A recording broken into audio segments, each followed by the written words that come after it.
Naaksyonan na ang siyam na reklamong nakahain sa Senate Committee on Ethics. 4 dito ang ibinasura. 2 ang nangangailangan ng sagot mula sa sangkot na ahensya at 3 ang kailangan pag-aralan kabilang ang reklamo laban sa hindi pagpasok ni Senator Ronald Bato de la Rosa. Pero tuloy-tuloy pa rin ang sweldo. Yan ang ulat ni Carlo Candelaria. Pinag-aaralan na ng Senate Committee on Ethics ang pagrekomenda sa Committee on Rules ng pagkakaroon ng guidelines patungkol sa absenteeism at ang pagkakaroon ng no work, no pay policy. Kaugnayan ng reklamo sa patuloy na hindi pagsipot ni Senator Ronald Bato de la Rosa sa mga sesyon ng Senado matapos mapabalita ang umano'y pag-issue ng warrant of arrest sa kanya ng International Criminal Court o ICC. Ayon kay Senate President Tito Soto, wala pa ring pakikipag-ugnayan sa kanila si Senator de la Rosa. Imumungkahi rin niya sa Ethics Committee ang paghingi ng eksplanasyon mula kay de la Rosa. Nasuggest ko na hingan si Senator Bato ng explanation.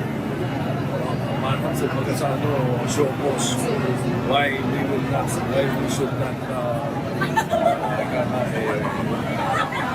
follow or give in to the complaint.